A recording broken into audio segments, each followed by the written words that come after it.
Yo, what's up, guys? Welcome to this episode of Break It Down. I get a lot of questions and have been getting a lot of questions, especially recently.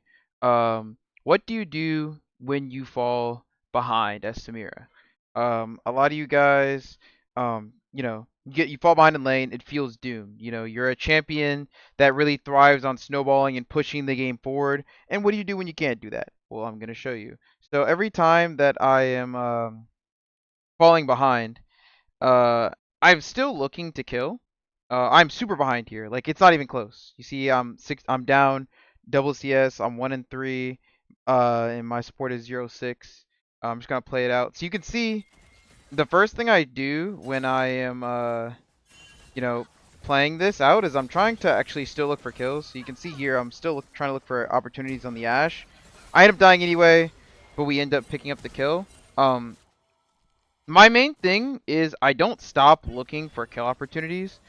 Because the only way you're gonna get back in the game, obviously, if I just farm for farm, like this person is gonna hold their advantage over me the entire game.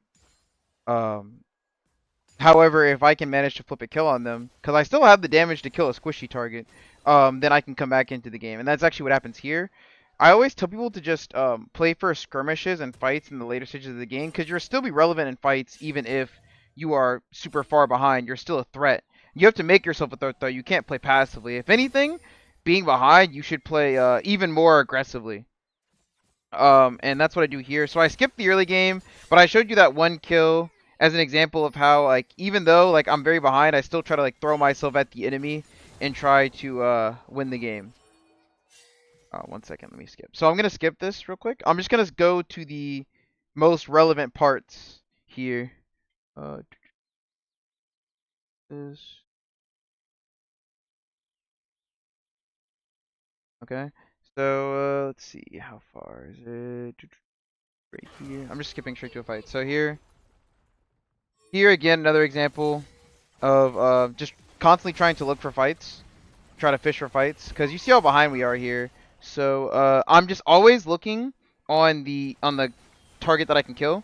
I'm not gonna really look for Braum here. Let me take this out, because obviously I can't kill Braum. So even though I know I'm probably gonna die, I go in anyway and end up trading. Even though I don't get the kill, it's still fine, because like I said, since I am 1-5 here, it's way better for me to trade and get Ash off the map um, so that my team has a better, chance to fight if something happens, or has a chance to push an objective. My life like really isn't worth anything here because I'm 1-5 and she's 6-2. So I'm always trying to throw myself at her in a way that either I can get sums or I can kill her. There's two ways you can come back in the game. You can either farm on side, which sometimes if you watch my streams, I will do that. I will just go and farm on side because I'm like, hey, I'm not useless. I'm not useful in this fight.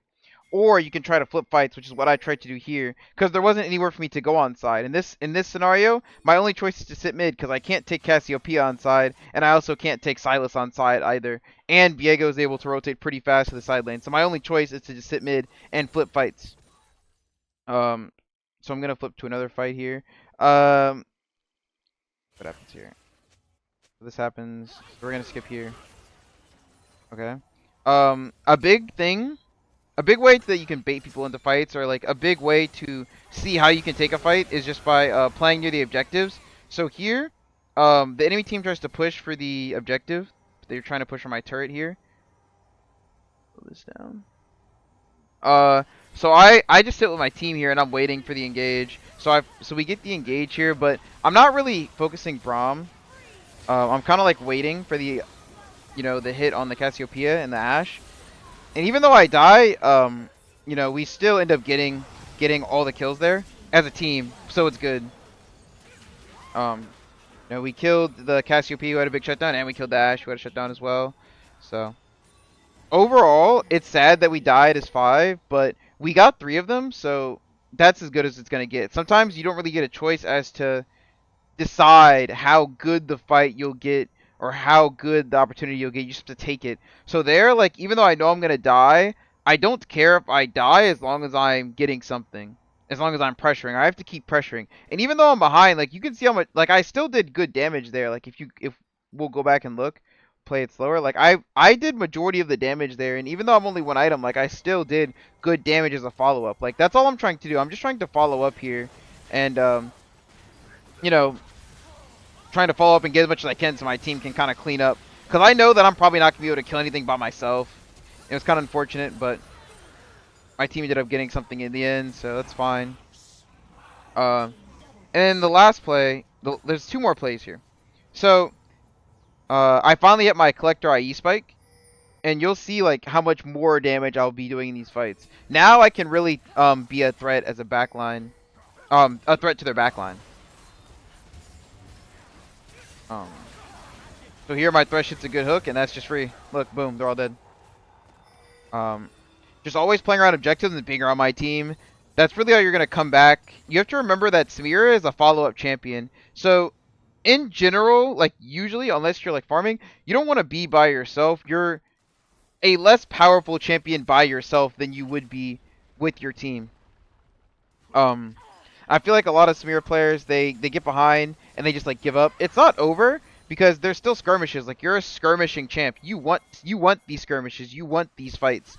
You're actually people have this misconception about Samira that she is an early game champ. Samira is not an early game champ. Samira is more of a mid game champ than anything. You want your collector IE and you want to just take big skirmishes in the mid game and get a bunch of resets. How many resets can you get in bot lane, you know, in a 2v2?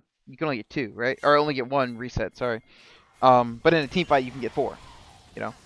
And that's where that's where she like really shines. And just like that, I was down a bunch of gold and now I'm back up. So here you're going to see what happens. So I'm spam pinging my team. Now that we have the advantage here, because we killed Cassiopeia, I'm spam pinging them in to go in here so that we can kill. And we end up actually going in. I don't know why the enemy team tries to fight us to the 3v5, but they just completely troll it. And you'll see here that I'm actually able to get some good damage on the Ashe here.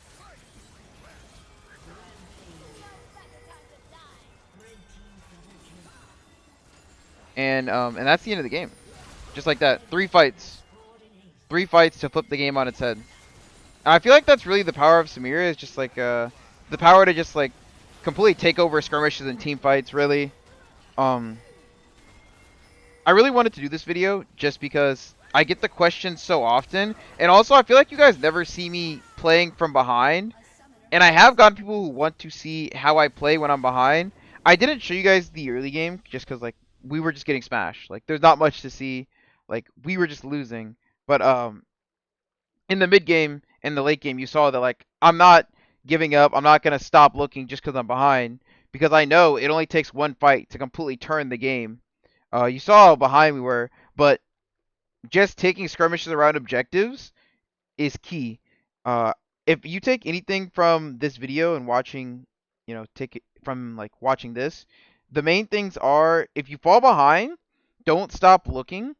You just have to look where you have the advantage. Like look around your towers, look for picks, um, and then look on your spikes. So the 2 times where, or the 3 times where I found a fight, you noticed I wasn't like sitting on a lot of components. I took 1 fight when I was on collector, and I took 3 fights when I was on collector IE. That's big.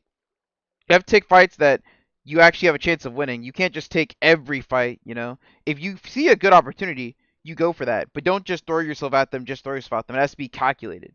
You have to go in with a purpose. You have to have a reason for going in. My reason for going in around mid tower was because, you know, my Thresh hit a hook. They're taking the tower. They're going to be focused on the tower. So I have an opportunity to go in there. My purpose for fighting down mid is that we were up people and we had advantageous position. Always have a purpose for what you're doing. A lot of people, they just kind of like run around the map. They're confused. Do like whatever you're doing, you need to have a reason for that. If you don't have a reason for what you're doing, then you're not really going to win the game. If you're just sitting mid all game or sitting on side, you're not going to win. You have to look for things with a purpose. I kind of have you kind of develop an eye for like when a fight is going to happen, and that comes with experience. Like I see my teammates grouping in a certain place, or I see like the enemy team on vision grouping around a certain place, and I automatically think like, oh, they're gonna go for my tower. Oh, they're gonna do this. Oh, they're gonna do that, and then I am reacting. The easiest way to make a comeback is by playing with numbers. That's why I was trying to ping my team to group there. Cause like say you're down gold, you're down 5k gold as a team, but they're missing like 2 people or 1 person from the fight. That evens out the gold in the fight. You know what I'm saying? Like it's obvious thing. Like if you have more people, it's easier to win. But I feel like a lot of people don't really think about the actual like logistics of it. Like, oh, that person's gone, so they're actually down gold in this fight. So now we can take this fight and we're at advantage. Um, and yeah, I just want to show you guys that real quick. That's the end of the video. Hope you guys enjoyed the more informative content. I know I don't do it very often, but yeah, peace out.